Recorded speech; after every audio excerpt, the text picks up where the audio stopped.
Welcome to Jay Plays Indie Games. This is Factorio, a factory building game, which is fantastic. It's also in alpha and trying to get through Steam Greenlight, so I wanted to show it off a little bit.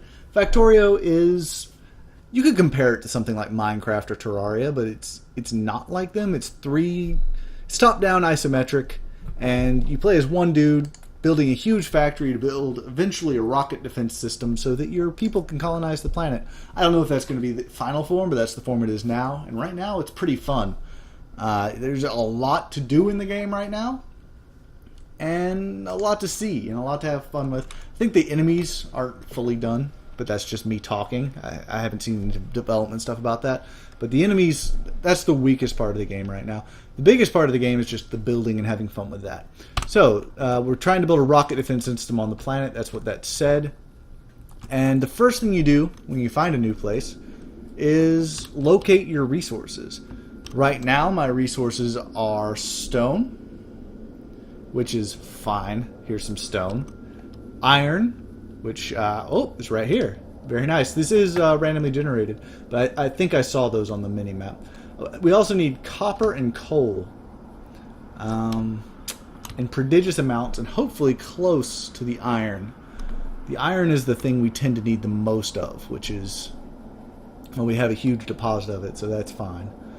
Coal is another thing we need a lot of. This water will also be instrumental in our survival. I like to stay out of those forested areas. That red on the edge of the map will kill me if I go too close to it. That's basically the enemies of the game. If you want to see me restart immediately, I'll walk over there and die. But at least I know the direction the enemies will be coming from when they attack me. Like I said, that's not my favorite part of the game right now, dealing with enemies. It just means you have to put up some turrets and such. And it has no other real bearing. There's some more stone. It doesn't appear that I am going to be flush with things like copper, unless I go really searching. There's no point in starting my building process until I find coal and copper. No point at all.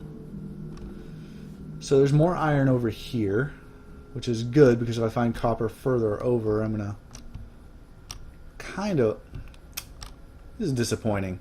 I have not started a game with things this far apart before, but that's the curse of recording things. You'll always find a harder start whenever you start recording things. It's fine. It looks like there's going to be some down here. I don't remember what this color is. More iron, more enemies.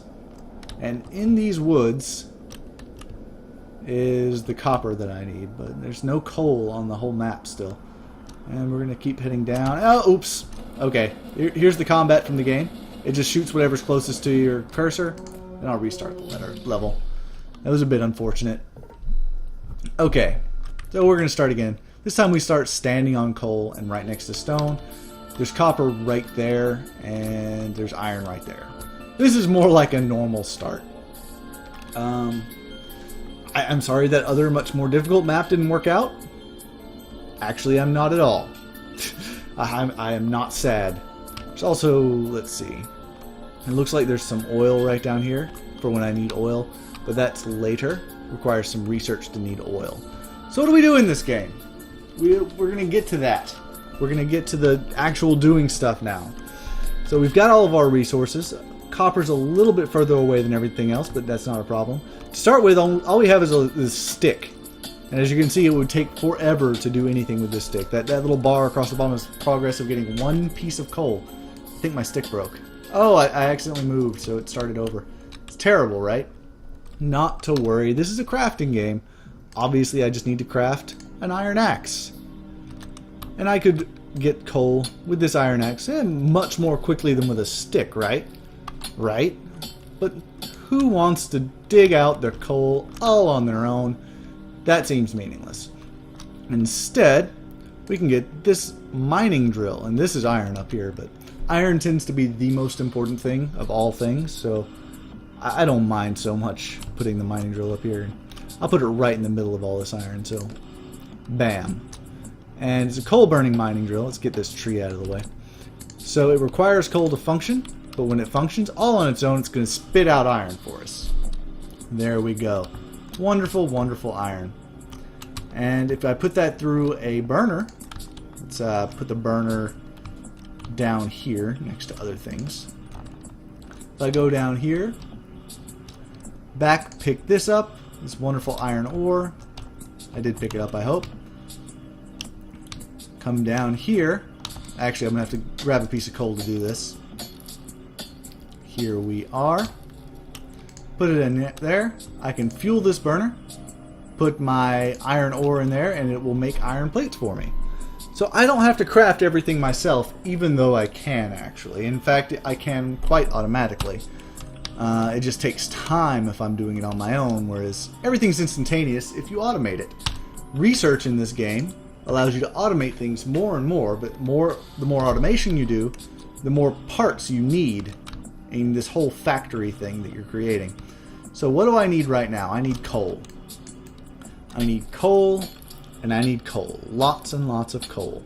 But I started out not making coal, which is kind of a problem. Let's build this box. Come up here. And I'm going to put a box right in front of that. And that's going to be filled up with iron ore as this thing pumps stuff out. And I need it to keep pumping stuff out. The next thing I need to do is build one of those for every resource. And this is just the basics right now. Everything's kind of far apart. We're going to be making everything kind of close in together. As you can see, there's a day-night cycle. That happens. You know, day and night, night and day. Love and life. La-di-da. Anyway, this is how you start. And it's very slow. And things are not always wonderful because it's slow. But give the game a little bit of time and it'll start looking a bit more like this. Let's actually go to my latest autosave, I think. Yes, this one. So let's load that in. And this is what it starts looking like later. Huge production lines.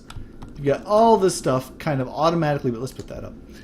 Building. I've got radar dishes detecting enemies on the edges of my vision. There's some enemies over there. These are electric poles for electric mining. You got these long assembly lines which work through making stuff. And what's going on here is if you follow this all the way back,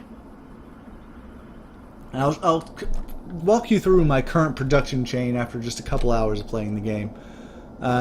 Here, these electric mining drills are pulling out iron ore.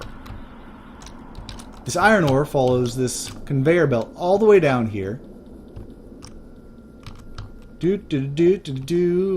All the way down here to this. And these burners turn it into plates. But I don't just want plates, right?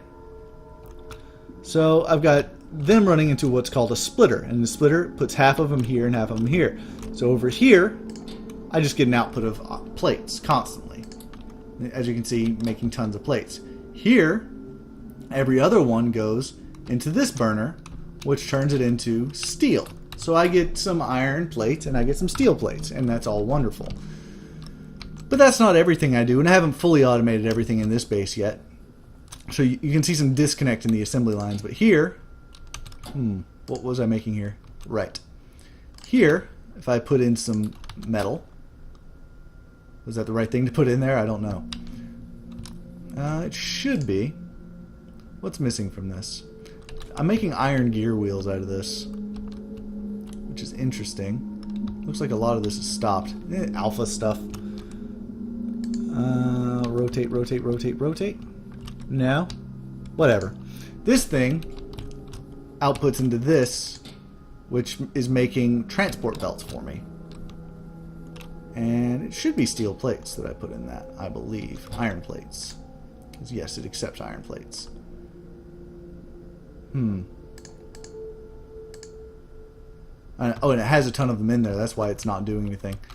This machine down here is where the iron plates have to come from. And it doesn't have any iron plates. Okay. Just to explain this process, I'm getting kind of bogged down in. I was trying to figure out what was wrong with this production line. Basically, it needs both iron plates and gear wheels. I'm not producing any gear wheels because this is empty because I didn't fully automate everything. So if I were to grab this, put it there, go down here, put that in there. This guy will start picking it up. This will start making gear wheels again. And life will be wonderful, happiness. And eventually this thing will start producing conveyor belts, which I have a ton of. These are all conveyor belts. But that's not the end point of my assembly line system. The end point of my assembly line system is actually this right here. This right here is my lab, which is researching. And I'm trying to research through all this nonsense until I can make this rocket defense system. There is a lot in between me and that rocket defense system. I will say that. You need all kinds of stuff. And I've already done all kinds of stuff, actually. I've researched automation, logistics, turrets. And there's a lot here. These lights you put up, radar system, these turrets. It's a fun game.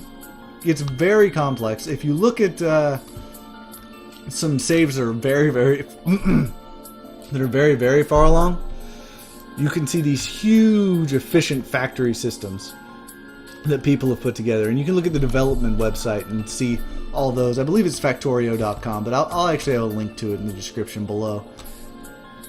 Anyway, this is Factorio. Should you be interested in finding it, buying it, playing it, it's 10 euros to get into the alpha right now. And that'll get you a copy of the original game. That's how all alphas are working nowadays. They're public and people releasing unfinished games. You could also just wait for it to actually finish, but who does that anymore? I probably have more unfinished games in my library than I have finished games now, which is a little sad. And things like where Towns is kind of warning you not to go in with stuff like this. If you don't know, Towns just stopped developing. They just actually quit, which is very sad. And that's me making electricity through coal, pumping out water. Yeah, steam engines. I have a lot of electricity pumping through.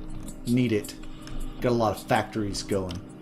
Yeah, Towns was an early access game that advertised itself as a finished product and will never in fact be finished now. At least from all intents and purposes. So be a little bit wary buying these unfinished games or looking at them, but if you trust the developers, if you see there's already something there with lots of good content, maybe it's okay. And I think that Factorio is a great example of a good early access game. Of course, I would have been fooled by Towns as well. I have it somewhere in my library. I actually like Towns a little bit. Anyway, this is Factorio. If you want to check it out, you should do so. This has been Jay with Jay Plays Indie Games. Thanks for watching.